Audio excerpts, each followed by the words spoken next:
Amigos de Omni Radio, bienvenidos a una nueva edición de Crónicas de lo Invisible. Hoy vamos a hablar de los estigmas, esas marcas sangrantes que aparecen en las extremidades de algunos religiosos, también de algunos laicos. Generalmente aparecen en las palmas de las manos y en los pies, imitando los clavos de la crucifixión de Cristo. En algunos casos también aparecen sudores de sangre o puntos sangrantes sobre la frente, imitando la corona de espinas del Salvador. Y también, en algunos casos, una herida sangrante en el costado que imita la lanza con la cual, según los evangelios, Cristo fue pinchado por un soldado romano. Voy a seguir para esta exposición el libro del doctor René Biot, El enigma de los estigmatizados, publicado en Barcelona en 1957. Es un libro que ya tiene sus años, pero que a mí me gusta cómo trata el tema, porque René Biot era médico y la objetividad, la preparación del autor es una garantía, porque estamos tratando de fenómenos físicos, síntomas, y es bueno que sea un médico el que hable de esto.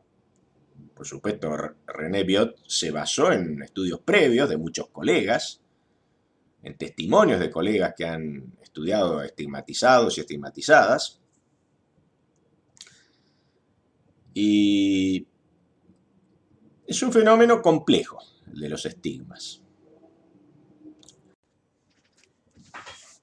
El primer estigmatizado de la historia fue San Francisco de Asís. Ocurrió el 14 de septiembre de 1224. Hasta entonces habían pasado más de 1000 años de cristianismo y no tenemos referencia a ningún otro estigmatizado. Pero Francisco de Asís, el Poverello como se lo llamaba, fue un hombre que se identificó de una manera extraordinaria con Jesús. Fue el verdadero Jesús vivo, San Francisco de Asís. Y leemos entonces el relato que nos hace René Biot de acuerdo con los biógrafos de San Francisco. La mañana del 14 de septiembre, Francisco estaba arrodillado y rezando delante de su celda. Apenas había amanecido, pero el santo esperaba la aurora con el rostro vuelto hacia oriente, con las manos levantadas y los brazos extendidos. «Oh Señor mío Jesucristo», decía, «tengo que suplicarte dos gracias que te ruego me concedas antes de la muerte. La primera es esta. Deseo que mi alma y mi cuerpo, en la medida de lo posible, pueda experimentar los sufrimientos que tú, mi dulce Jesús, debiste sufrir durante tu cruel pasión. Y la segunda gracia que te pido es la de que en la medida de lo posible para un ser creado, pueda sentir el ardiente amor que a ti, el Hijo de Dios, te abraza y que te llevó a tantos sufrimientos por nosotros, pobres pecadores». Y mientras rezaba durante mucho tiempo, y de esta forma, nos cuenta el antiguo cronista, tuvo la certeza de que Dios accedía a ambas peticiones. En cuanto Francisco hubo obtenido la promesa, inició con gran recogimiento la contemplación de los sufrimientos de Cristo. Y la llama de su devoción creció en él de tal modo que en la exaltación de amor y de compasión que experimentó se sintió transmutado en Cristo. O sea, identificado con Jesús. Y en tanto estaba arrodillado de este modo, y abrazado por esa gran llama de amor, vio que descendía del cielo un serafín con 6 alas. Y este serafín se acercó tanto a Francisco que pudo verle con toda claridad, advirtiendo que llevaba sobre él la imagen de un hombre crucificado, y que sus alas estaban dispuestas de la siguiente forma: 2 se elevaban por encima de la cabeza, 2 más se extendían para el vuelo, y las otras 2 le servían para cubrirse, pues las llevaba plegadas sobre sí mismo. Cuando San Francisco vio esta aparición, se sintió dominado por un gran temor, y al propio tiempo lleno de alegría, de conmiseración y de asombro. Sentía una gran alegría porque el buen Jesús se había dignado revelársele tan familiarmente y dirigirle una mirada tan tierna. Pero por otra parte, la vista del Señor clavado en la cruz le producía una indecible tristeza. Tras haber permanecido algún tiempo, la aparición se esfumó. Pero desde entonces, en el corazón de San Francisco, se acrecentó poderosamente el fuego de su vivo amor hacia Cristo. Y sobre el cuerpo del santo, la aparición dejó en imagen las huellas milagrosas de los sufrimientos de Cristo, pues enseguida empezaron a mostrarse en las manos y en los pies en forma de clavos. Sin embargo, el santo nada dijo a sus hermanos de comunidad. Por el contrario, se esforzó en ocultar sus manos, pero se le hacía casi imposible posar en el suelo la planta de los pies. Y los hermanos encargados de lavar la ropa pronto se dieron cuenta de que los pantalones y el hábito de San Francisco estaban ensangrentados, y así comprendieron que su maestro llevaba en el costado y en las manos y en los pies la imagen y semejanza corporal de nuestro Señor Jesucristo. Un contemporáneo del santo, Tomaso de Celano, escribió: las manos y los pies aparecen como atravesados por clavos en la mitad, y la cabeza de dichos clavos se ve en la parte interna de las manos y en la parte alta de los pies, las puntas en los lados opuestos respectivos. Estos estigmas eran redondos en el interior de las manos y oblongos en el exterior. Y concreta. Se podía ver una especie de pedazo de carne que tenía el aspecto de una cabeza de clavo retorcida y remachada, y que sobresalía del resto de la carne. Los Fioretti, otros cronistas de aquella época, añaden todavía más detalles. Sus manos parecían atravesadas por el centro, y las cabezas de los clavos estaban en la palma de la mano y sobre la parte superior del pie, mientras que las puntas salían por el reverso de los 4 miembros. Entre la carne y la punta de los clavos había sitio para meter un dedo, como si fuese un anillo. Los clavos tenían una cabeza redonda y negra. Se relata, y tal precisión es preciosa para este estudio, que era preciso que alguien aplicase unos vendajes sobre la parte saliente de los clavos para que San Francisco pudiese mover manos y pies. El hermano León recibió el encargo de cambiar las vendas todos los días, excepto, según se dice, en el intervalo desde el jueves por la noche hasta el sábado por la mañana, pues Francisco había decidido que durante este espacio de tiempo deseaba compartir plenamente los sufrimientos de Cristo.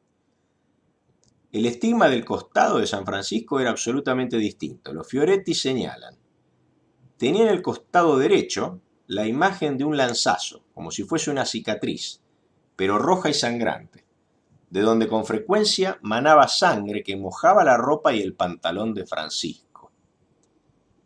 El doctor René Biot agrega que nada semejante a los clavos atravesando manos y pies se ha producido hasta el presente, porque ha habido muchísimos casos estigmatizados, más de 300 están registrados, pero en ningún caso apareció, al menos no con esta claridad, los clavos. La única excepción quizá es la de Dominica del Paraíso, una religiosa dominica del siglo XVI, que a los 12 años se vio favorecida por el matrimonio místico, pero que estuvo endemoniada en varias ocasiones con golpes y quemaduras, una de las cuales en el ojo derecho le hizo perder la vista. Permaneció durante 20 años en la más completa de las abstinencias, viviendo de la Eucaristía. Pero no tenía los clavos de una manera tan... A Francisco se le hicieron los clavos de una manera permanente. Y es el primero de todos los estigmatizados. Después de él hubo una explosión de estigmas, más de 30 en el mismo siglo, y siguieron produciéndose hasta la actualidad. Pero lo que debemos subrayar aquí es que el primer estigmatizado había llegado a una identificación completa con Jesucristo. Se imaginó a sí mismo como Jesús crucificado. Y ahí le aparecieron los estigmas. Después de San Francisco hubo muchos estigmatizados. En los 8 siglos que median entre aquellos primeros estigmas y la actualidad, se han registrado más de 300 casos de estigmas, y en su gran mayoría son mujeres las que sufren de los estigmas. La proporción es de 7 mujeres por un hombre. 7 mujeres por un hombre, esa es la proporción de estigmatizados. Entonces, algunos médicos han aventurado la hipótesis de que los estigmas fuesen una especie de desviación de la función menstrual, es decir, la sangre que no sale por el sexo termina saliendo por las manos o por los pies, lo cual no es cierto. Esa teoría no es viable, no solo porque ha habido hombres estigmatizados, no es el único San Francisco, ha habido muchos otros como el Padre Pío en el siglo XX, el famoso estigmatizado. Pero además de eso, las mismas mujeres también evidencian, por su misma edad, de que no necesariamente tenía que ver con la menstruación, porque tenemos estigmatizadas como Delicia Di Giovanni, por ejemplo, que vivió en el siglo XVI, quien recibió los estigmas por primera vez a la edad de 75 años. Evidentemente ya no menstruaba esa mujer, así que no podía ser una desviación de la menstruación. También hay otras estigmatizadas que recibieron los estigmas a una edad donde ya habían pasado por la menopausia, acaso Ursulina Benincasa, quien recibió los estigmas a los 69 años. De 65 años de edad tenemos a Cristina María de la Cruz. Es decir, se nota claramente que la teoría de que esto pueda tener alguna relación con la menstruación no es viable, en lo más mínimo. No nos sirve esa teoría. Biot clasifica a algunas de las estigmatizadas por su edad. La primera que recibió los estigmas a los 8 años de edad fue Magdalena Morís. Era una pobre costurera de Bretaña, había nacido en Neán, diócesis de San Malo, en julio de 1736, y acabó su vida como maestra de escuela en 1769. Nunca había leído, según se atestigua, otros libros que sus horas y la imitación de Jesús, es decir, era una mujer que había crecido en un ambiente cristiano, como todos los estigmatizados. Sin embargo, experimentó en varias ocasiones el fenómeno de la comunión a distancia, de lo cual ya vamos a hablar. Sus estigmas desaparecieron al cabo de un tiempo que no podemos precisar, pero los recuperó a los 30 años de edad. Es bastante variable también el fenómeno de los estigmas. Pues vamos a dar algunos ejemplos que da René Biot. Es bueno seguir caso por caso para darnos cuenta de qué variaciones puede llegar a tener. Nos dice Biot, casi tan joven como la anterior fue Ángela de la Paz. Tiene 9 años cuando recibe los estigmas. Había nacido en 1610 en Lauro y se hizo terciaria de Santo Domingo. Su vida abunda en hechos extraordinarios, como el matrimonio místico con anillo, cambio del corazón, comuniones a distancia y asaltos diabólicos. De todo esto vamos a hablar. Su llaga del costado, además de sangre, daba agua hirviendo que abrasaba las manos. Murió en 1662.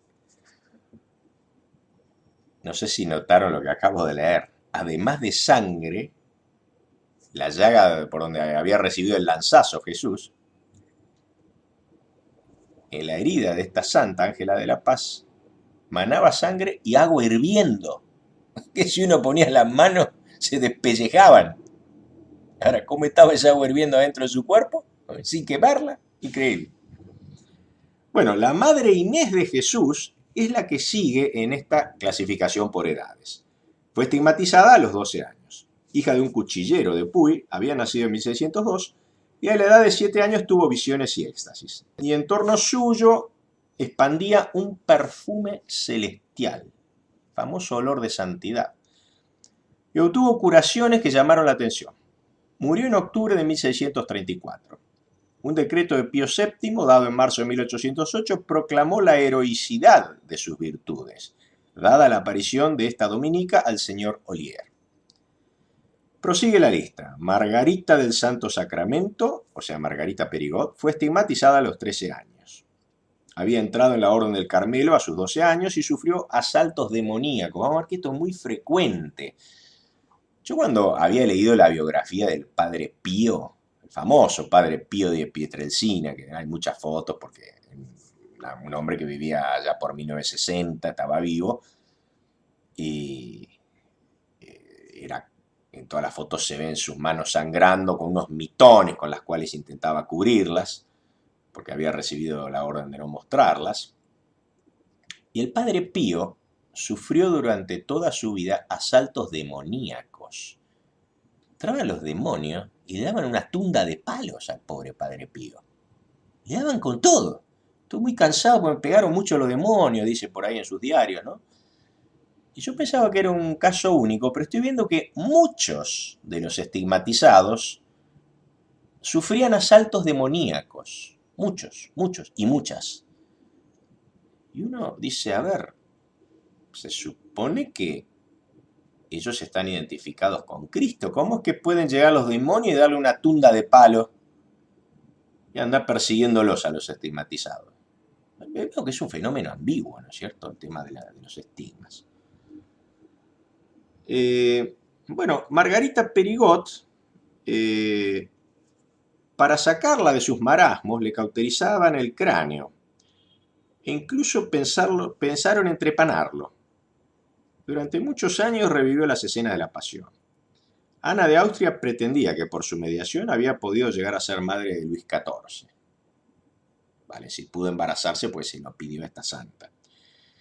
Tenemos a los 14 años, recibió los estigmas François de Serrón, a los 15 la bienaventurada Estefanía de Soncino, a los 18 Luisa Lató, de quien vamos a hablar, a los 19 Santa Magdalena, bien, y sigue la enumeración.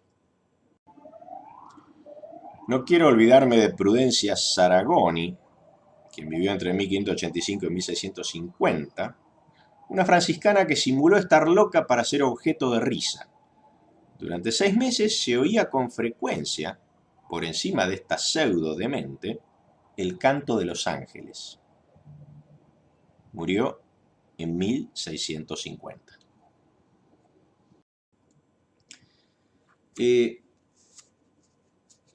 Una cosa que yo quería comentarles es que los estigmas en algunos casos, realmente se le dice estigma porque es una señal, stigmata, en griego. Pero en algunos casos hay varias personas que han sufrido de estigmas invisibles, es decir, han sufrido el dolor de los clavos, porque todo esto que estamos contando, toda esta gente que sufre de heridas espontáneas en las manos, no es solo una apariencia, les duele como si lo estuvieran clavando. No es algo fácil de sobrellevar. Y en algunos casos, lo voy a corroborar, pero creo que era Catalina de Siena y varios otros casos más, que sufrían ya de estigmas visibles, de heridas sangrantes, y ella rogó que no se vieran sus estigmas. Y obtuvo la gracia, y sus estigmas dejaron de ser visibles. Uno veía las manos, los pies estaban curados, pero ella seguía sintiendo los estigmas invisibles, que así se llaman. Es decir, ella seguía sintiendo los dolores en las manos, en los pies, en el costado, seguía reviviendo la crucifixión de Cristo, aunque no se le notara. En tiempos más recientes, se constituyeron comisiones científicas para estudiar el tema de los estigmas. No vayan a creer que estos son habladurías sin fundamento. Hay estudios muy competentes, hechos por comisiones médicas, sobre este tema. Una de las estigmatizadas mejor estudiadas fue Luisa Lató, nacida en 1850 y muerta en 1883. Se constituyó una comisión de investigación presidida por su eminencia el cardenal de Champs, arzobispo de Malinas, que durante 6 meses siguieron estudiando los estigmas. La comisión estaba compuesta, además de las personalidades eclesiásticas, por un médico, el doctor Lefebvre, profesor de la Universidad de Lovaina y miembro de la Academia de Medicina de Bélgica. Además, el doctor Lefebvre no se limitó a observar, sino que practicó una auténtica experimentación, provocando llagas para la comparación con las estigmáticas. Y todavía más. El caso de Luisa Lató fue objeto de una nueva encuesta, esta organizada por la Academia de Medicina de Bélgica, como consecuencia de un informe desfavorable de Virchow, otro académico que no podía creer el informe médico sobre los estigmas, simplemente no podía creerlo. Entonces se constituyó otra comisión. Virchow era profesor de la Universidad de Berlín, pero se constituyó otra comisión de la Academia de Medicina de Bélgica para examinar tanto el informe anterior como la refutación del profesor de la Universidad de Berlín. Virchow había declarado que si se tenían por auténticas las afirmaciones de los médicos católicos belgas, todas las leyes de la naturaleza orgánica se contradecían en Luisa Lató. Sí, señor, se contradecían y no dejaban de ser ciertas. Como dijo una vez el profesor de Freud, Charcot, cuando le dijeron que esto contradecía las leyes, él dijo, ça n'empêche d'exister, que significa eso no impide que existan. Los estigmas contradicen, sí señor, contradicen, como dijo, todas las leyes de la naturaleza orgánica. Y eso no impide que existan. Pero, claro, Virchow decía, como lo contradicen, entonces esos hechos son falsos, constituyen una superchería, en la más temeraria acepción de la palabra. Pues no era así.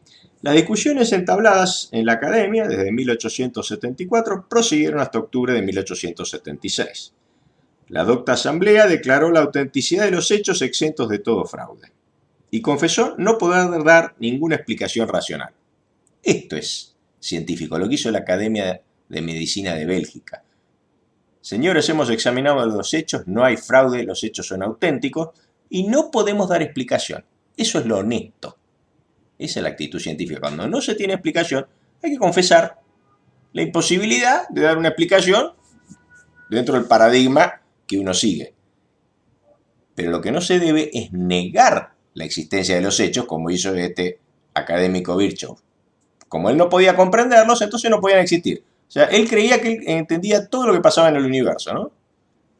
No había nada que escapara a su docta comprensión. Pues no era así. El universo tiene muchos fenómenos que el señor Virchow no comprendía y que muchos de nosotros no podemos comprender, y hay que aceptarlo sencillamente.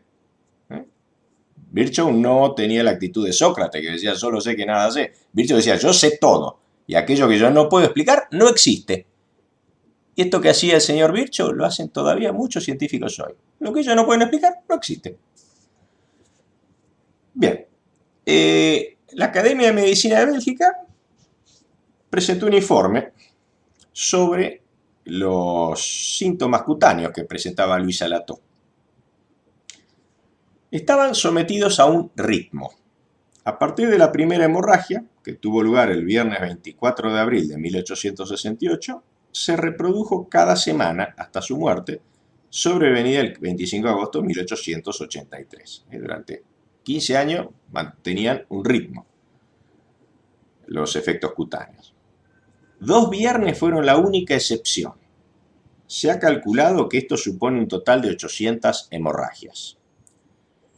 Cada martes, Luis empezaba a sentir en los miembros de los estigmas una sensación de quemazón, que persistía el miércoles y el jueves. En ese día, por la noche, la enferma experimentaba dolores de cabeza. La piel estaba caliente y seca y el pulso acelerado e impetuoso. Estos fenómenos se acentuaban cada vez más. La sensación de quemadura se veía sustituida por punzadas dolorosas, provocadas por la presión, y que partiendo de los estigmas oprimían el corazón, formando entre este órgano y las extremidades una verdadera corriente. Luego aparecían las ampollas, que nacen sobre los estigmas tumefactos, por lo menos en el dorso de las manos. Encima de cada una de las superficies rosadas de las manos y de los pies, dice el doctor Lefebvre, se ve nacer una ampolla y levantarse poco a poco. Cuando alcanza un completo desarrollo en la superficie de la piel, es una bolsita hemisférica, redonda. Su base tiene las mismas dimensiones que la superficie rosada sobre la cual reposa, es decir, 2,5 centímetros de largo por 1,5 de ancho aproximadamente. Esta ampolla está llena de un suero limpio. Sin embargo, no es raro que tome un tinte rojo, más o menos acusado, en la palma de la mano y en la planta de los pies. La zona de piel que rodea la ampolla no experimenta ninguna hinchazón ni irritación. En algunas ocasiones la sangre manaba desde el miércoles, pero lo más frecuente es que se produjese en la noche del jueves al viernes, casi siempre entre la medianoche y la 1 de la madrugada. En general, empezaba por el costado. La ampolla estallaba y la rotura era longitudinal, triangular o en forma de cruz. La ampolla se vaciaba y la sangre fluía. Al principio, o sea cuando los éxtasis eran ligeros, la abundancia y la duración de la hemorragia era más considerable. Persistía durante 24 horas. Alguna, pero rara vez, la sangre dejaba de manar y se secaba a las 11 de la mañana. Más adelante la hemorragia de los pies disminuía a las 6 de la madrugada del viernes. La de la frente o de la cabeza empezaba a decrecer hasta las 10 o las 11. Las manos le sangraban durante todo el éxtasis e incluso después. También sucedió en algunas ocasiones que el derrame sanguíneo de las manos se detuviese antes del éxtasis. La cantidad de sangre perdida era muy variable.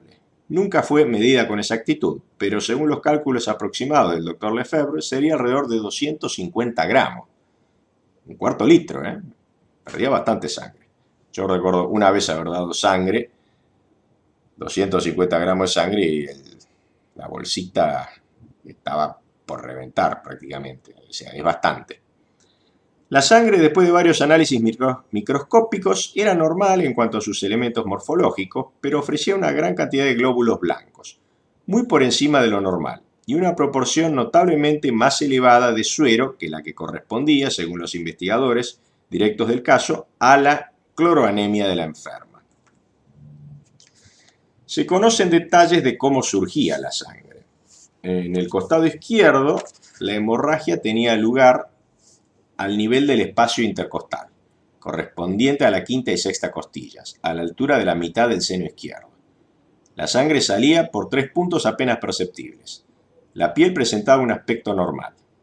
En esta región era frecuente que la hemorragia se produjese sin que la precediese una ampolla. En el centro de las caras palmar y dorsal de cada mano se observaba una superficie elevada, ligeramente rosada durante el intervalo de los accesos, sobre el cual se desarrollaba la ampolla. Sobre la cual, es decir, sobre la superficie esta rosada se desarrollaba la ampolla. En la superficie dorsal existían nudosidades duras al tacto que parecían botones carnosos. En los pies los estigmas estaban situados entre el tercer y el cuarto metatarsos. Lo mismo que en las manos, la superficie anterior y la posterior se correspondían. En la frente no se producía la ampolla, ni la piel cambiaba de color. Se veía manar la sangre por 12 o 15 puntos dispuestos circularmente sobre la frente. Una banda de una anchura de 2 dedos, pasando por medio de la frente a la misma distancia de las cejas que de la raíz de los cabellos, cubría la zona sangrante. Esta zona estaba hinchada y dolía espontáneamente y bajo presión, donde estaría la corona de espinas, es esto, en la frente. En tanto que el doctor Lefebvre declara que con lupa se veía la sangre filtrarse por ligeras erosiones irregulares de la epidermis, el doctor Warmont, ayudado por el mismo medio, asegura que no se ven ni erosiones ni señales. El doctor Imbert Bruyère tampoco vio erosiones de ninguna especie, pero en una de sus visitas observó unas superficies triangulares de 1 milímetro por lado de color rojo que desaparecía bajo presión y que reaparecía al cesar tal presión. No solo de la frente manaba sangre, sino que el cuero cabelludo era sede de una hemorragia. Salía sangre por el cuero cabelludo. Por el hecho de estar sanguinolentos los cabellos, no se podía estudiar el estado de la piel, según Lefebvre. Durante los primeros tiempos, la corona sangrante de la frente y de la cabeza aparecía excepcionalmente. Más tarde se hizo más regular, pues la función, por así decirlo, había situado allí su domicilio. Hubiesen debido raparla para poder ver por dónde salía la sangre debajo de los cabellos.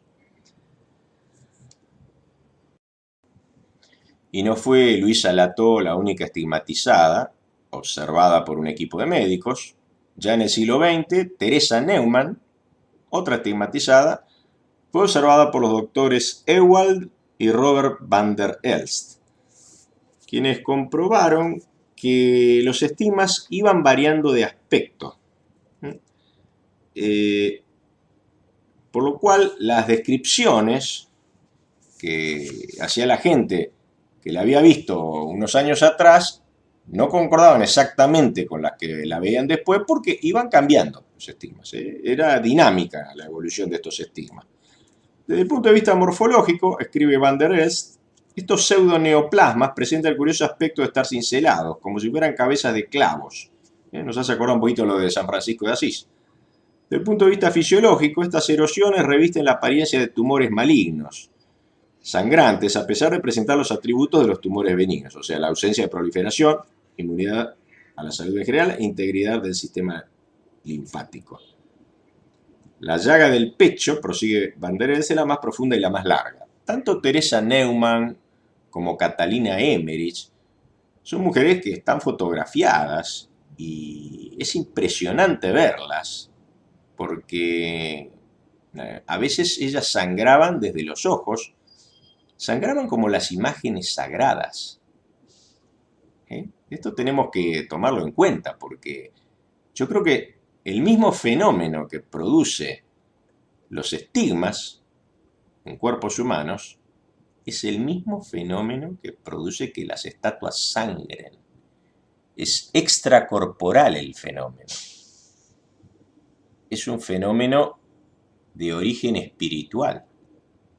Por eso puede producirse en un cuerpo humano o fuera de él.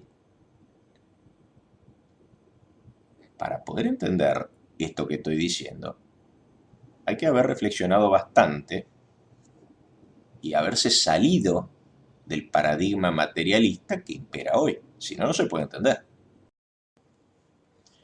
Por último, voy a mencionar al más conocido de los estigmatizados modernos, el padre Pío de Pietrelcina, quien fue examinado por el doctor Romanelli.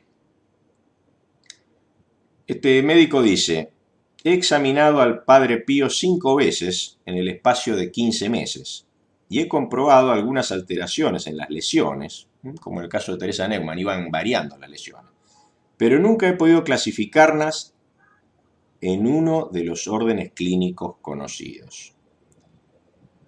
Otros observadores insisten en el hecho de que las heridas de las manos sangran ligeramente pero casi de continuo y que empapan los guantes que el padre Pío lleva constantemente. La llaga del costado desprende a diario, según afirman los testigos autorizados, una taza de sangre. Son hemorragias importantes. Por orden del padre provincial se tomaron fotografías de los pies y de las manos que fueron enviadas al Vaticano. Los libros consagrados al Padre Pío ofrecen frecuentes pistas del convento y varios retratos en los que es imposible olvidar la expresión de íntima alegría y las manos del religioso celebrando la misa y sosteniendo la hostia, con una mancha larga en las palmas de las manos. Nadie ignora que desde hace años el Padre Pío cumple estrictamente la orden recibida de sus superiores de no mostrar a nadie sus manos. Cuando dice misa se esfuerza en cubrirlas con las mangas del alba, según se puede comprobar en diversas fotografías. En el libro de Johannes Maria Hodge se encuentra una fotografía en la cual se aprecian los estigmas, pero se remonta a los primeros tiempos de su aparición. Tiene los brazos cruzados y lleva las manos desnudas, que dejan ver sobre el reverso, en medio del espacio entre la muñeca y los dedos, una superficie sombreada y redonda que se puede calcular en 2 centímetros aproximadamente y tiene el aspecto de un agujero. El doctor Festa, quien examinó al Padre Pío en 1920, llegó a declarar: si las autoridades me interrogan sobre este asunto, puedo contestar bajo juramento, tan grande es mi certeza, que se puede ver a través de la transparencia de la piel de las manos cualquier objeto colocado en la parte opuesta. Eran transparentes las manos del Padre Pío. Nos dice René Biot: la inmensa mayoría de los estigmatizados han presentado signos visibles, realizando así el sentido concreto de la palabra. Pero también los ha habido que tan solo han experimentado dolores en los miembros y en los sitios sagrados. También se han producido casos de señales tangibles, pero que han desaparecido, a veces por voluntad del portador, dejando en su lugar el sufrimiento específico. La localización de las marcas visibles, en la mayoría de los casos, se verifica en los 4 sitios sagrados clásicos: las 2 manos y los 2 pies. Y universalmente se verifica en medio de la palma y el dorso de la mano, y en medio de la planta y el dorso del pie, por lo menos en los casos que conocemos hasta el presente.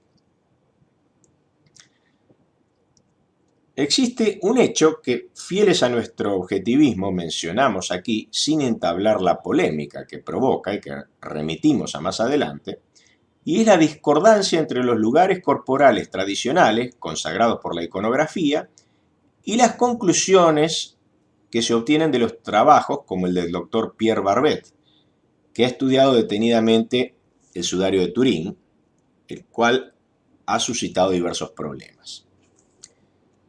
Aquí voy a intercalar un comentario mío, porque aquello a lo que nos remite el doctor René Biot, para otra parte de su libro,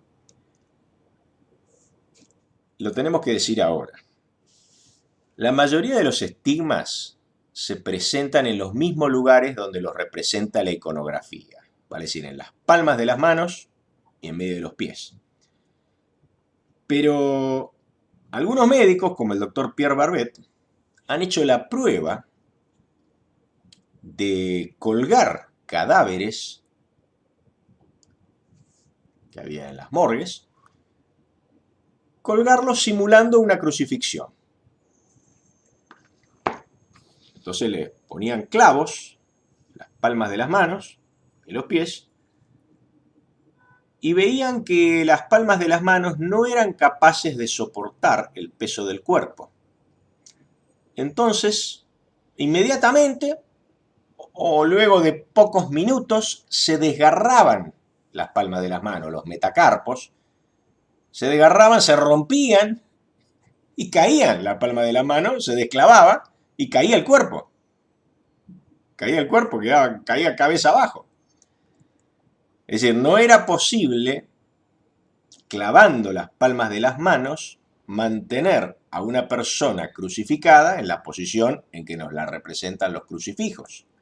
Se supone que Cristo estuvo muchas horas crucificado con las palmas de las manos atravesadas por clavos, pero repetidamente se ha puesto cuerpos en posición de un crucificado, clavándolos por las palmas de las manos, y en ningún caso la palma de la mano pudo resistir el peso del cuerpo, se terminaba desgarrando los metacarpos y cayendo el cuerpo al suelo. Con lo cual se comprobó que en realidad no era posible la crucifixión tal y como nos la pinta la iconografía tradicional. La única forma en que un cuerpo en que unos brazos clavados a la cruz pueden soportar el peso del cuerpo, es clavándolos en las muñecas. Si se clavan en cierto lugar de las muñecas, hay suficiente resistencia de los huesos para soportar el peso del cuerpo. Pero sí o sí hay que atravesar las muñecas con clavos y no las palmas de las manos. Esto es un hecho que no se conoce hace demasiado tiempo. Estos experimentos se hicieron en el siglo XX, siglo XIX, pero toda la iconografía tradicional del cristianismo, del siglo XIX para atrás, siempre representa a Jesús con las palmas de las manos atravesadas por clavos. Entonces los estigmatizados de todas las épocas han presentado llagas en las palmas de las manos, imitando la iconografía cristiana que nos muestra las palmas atravesadas por clavos. Pero en ningún caso presentan estigmas en las muñecas, como sería la realidad. Entonces, en realidad, vemos que los estigmas no están imitando una crucifixión histórica, no están imitando un suceso real. Lo que están imitando es la iconografía religiosa. Lo que la gente veía en la iglesia se sugestionaba con eso y aparecían los estigmas en el mismo lugar donde lo mostraba la iconografía sagrada, en las palmas de las manos. Después de que se publicó este estudio médico, donde se comprobaba que solamente podía soportar el peso de un cuerpo un clavo clavado en las muñecas, después de eso y cuando se publicitó, apareció algún caso de estigmatización en las muñecas. Porque se supo que no era real el crucificado con las palmas de la mano atravesadas. Es decir, que la estigmatización, en primer lugar, no está probando que haya habido una crucifixión histórica de Jesucristo.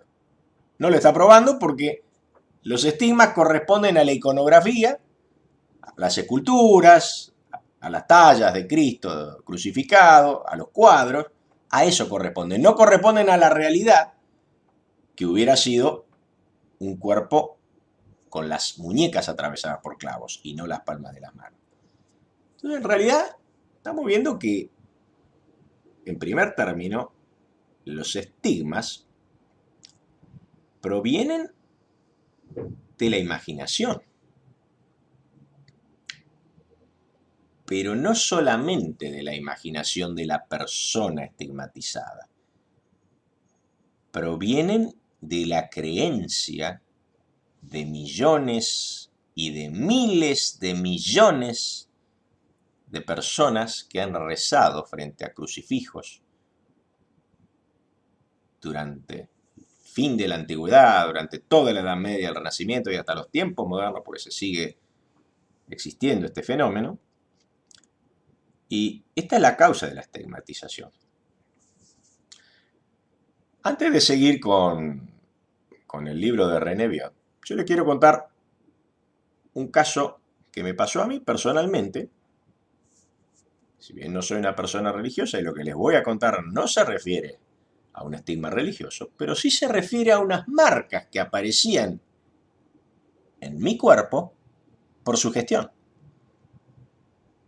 Brevemente se lo voy a contar. Yo una vez tuve que hacer un desalojo judicial, tomé posesión de un departamento vacío, pero en el cual durante un tiempo se había metido a vivir un sin techo, un ciruja, como decimos aquí en la Argentina, un linchera. Había tirado un colchón que encontró en la calle, el inquilino se había ido, dejado abierto el departamento, esta persona se había metido y durante algunas noches estuvo viviendo ahí hasta que vinimos a tomar pues, posesión judicial. Esta persona, bueno, simplemente se fue. Y cuando estábamos haciendo el acta con el oficial de justicia,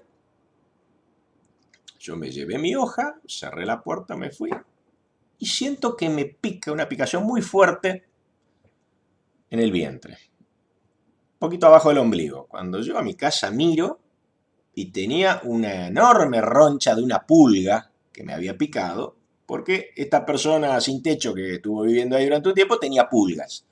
Y su colchón, hasta que pudimos limpiar todo eso, se nota que había pulgas. Entonces me picó una pulga. Bueno, se nota que yo debo ser alérgico a la picadura de la pulga, ¿no? Porque esa roncha era muy grande. Bueno, se fue yendo. Pero al otro día encontré que tenía bastantes ronchas a lo largo de mi cuerpo. En las piernas. Uy, digo yo, ¿qué será esto? ¿Será que yo me miré toda mi ropa, me desnudé? No veía ningún insecto por ningún lado. Entonces pensé que tenía sarna. Como no había insectos visibles, digo, pulgas no pueden ser. Debe ser la sarna, que son unos insectos que no se ven. Entonces yo me convencí, creí, subrayo la palabra creí, que tenía sarna. Entonces, bueno, fui corriendo a la farmacia, me compré una loción, me bañé, me embadurné con eso. Dije, bueno, al otro día me empezaron a salir otra vez ronchas, nuevamente. Y yo me convencí, vuelvo a la farmacia, vuelvo a comprar otro frasco de loción, me pongo 2, 3, 4 días. Pero cada vez que yo me miraba, especialmente en las muñecas, iban naciendo ante mi propia vista, se iban generando ronchas, ampollas pequeñas, sarpullidos rojos, ante mi mirada. Yo me miraba, no había nada y empezaban a hacer una roncha. Bueno, yo estaba como loco, digo, estoy sarnoso, ¿será que la sarna se va a mi ropa? La hice lavar toda mi ropa, la metí en bolsas y no había caso, ¿no? A mi mujer le hice lavar las sábanas. Bueno, yo estaba bastante trastornado con esto, ¿no? Estaba como perseguido, digo, están en mi ropa estos bichos. Y bueno, empezó a haber algunas discusiones en casa, ¿no? Mi mujer decía, pero si a los chicos y a mí no nos están picando, ¿cómo puede ser que te piquen a vos solo? Digo, no, lo que pasa es que yo soy más propenso, no sé por qué a ustedes no les pican, pero a mí me están picando. Y vuelta a bañarme, a ponerme la loción, y vuelta a mirarme y vuelta a aparecer todas esas ronchas, ¿no? Bueno, llegó yo creo que una Semana Santa, muy apropiado para el tema de los estigmas que estamos tratando. Nos fuimos a la costa, de ahí tengo una pequeña casa, yo había metido toda mi ropa en bolsa, yo qué sé. Llego allá a la costa y miro y me empiezan a aparecer las ronchas otra vez. Yo me puse como había ido al mar, me fui al mar, me metí al mar, salí del mar, volví trastornado, perseguido, paranoico estaba. Y le digo a mi mujer, digo, no, lava toda la ropa que hay acá en la casa. Estábamos en otra casa, ya en la casa de la costa. Lava todo, yo ya quería prenderle fuego a la ropa, quería prenderle fuego a la casa, estaba como loco ya. Y mi mujer me dice, no voy a hacer nada de lo que vos me estás diciendo. Digo, no, pero ¿cómo? Tenés que lavar la ropa y, no sé, la voy a quemar entonces, la voy a quemar. Estaba loco yo. Dice, no voy a hacer nada de lo que vos me estás diciendo. Dice, sos vos el que está generando esto. No, pero ¿cómo voy a ser yo? No, sos vos. Pensale un poco. Y en ese momento, con lo que ella me dijo, yo me di cuenta de una cosa, que la primer roncha que me había parecido, que era una roncha enorme, casi purulenta, las otras que se generaban eran mucho menores. Yo no sabía en aquella época que cuando uno lo pica un insecto del cual uno es alérgico a la picadura, en este caso a la pulga, después se provocan otras ronchas y otros sarpullidos en cadena por la alergia del cuerpo. Yo eso no lo sabía en esa época. Entonces pensaba que eran otros insectos que me estaban picando. No hacía falta ningún otro insecto. Era una reacción en cadena, las primeras ronchas que hubo. Y después las siguientes, porque ya había pasado más de una semana de esta historia y con 2 semanas también ya habían pasado. Y las siguientes eran unas ronchas mucho más pequeñas. Eso que yo miraba a mi muñeca y veía aparecer una pequeña roncha roja, eran muchísimo más pequeñas que esa primer roncha que me provocó la pulga. Entonces yo ahí comprendí que en realidad no eran insectos lo que me estaban picando, que la primera vez sí fue un insecto, pero las que me estaban apareciendo ahora eran producto de la sugestión. Era mi creencia de estar infectado por sarna la que hacía que me salieran ronchas y me picara. Y yo les puedo asegurar, y esto lo viví personalmente, que desde el momento en que yo me convencí de ser yo quien producía esas ronchas, desaparecieron inmediatamente, al instante, y no me volvieron a aparecer nunca más. Adquirí dominio de mi cuerpo. Entonces, esto es muy importante, esta pequeña anécdota, disculpe si sea un poco larga, pero es importante que uno cuente las cosas que a uno le pasan. Porque yo ahí me di cuenta de que mi creencia firme de estar infestado de sarna provocaba ronchas en mi cuerpo, nacían ronchas, mi mente las hacía aparecer. Y cuando mi mente abandonó esa creencia de estar infestado, dejaron de aparecer. Fue clarísimo.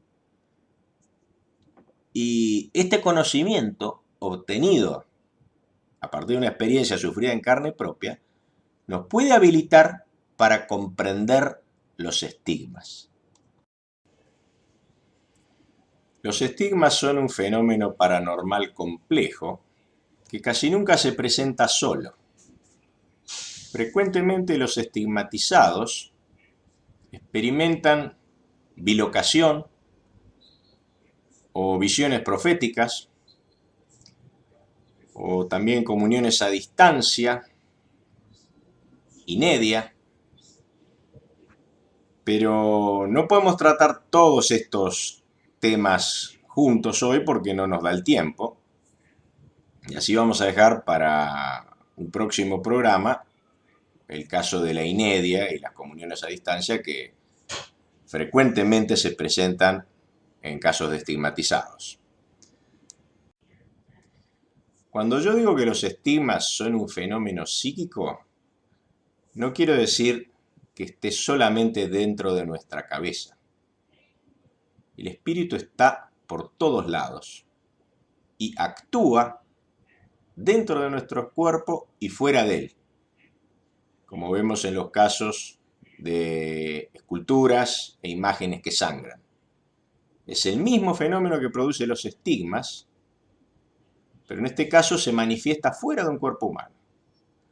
Es decir que cuando hablamos de psiquismo, tenemos que borrar las barreras entre lo subjetivo y lo objetivo, entre el cuerpo y lo que lo rodea, porque la psiquis y la mente no están confinadas adentro de la cabeza, no las limitan la frente y la nuca a la mente ni a la psiquis. Están por todos lados y por eso pueden producir efectos fuera de nosotros. Amigos de OVNI Radio, esto fue un nuevo capítulo de Crónicas de lo Invisible. Hasta pronto.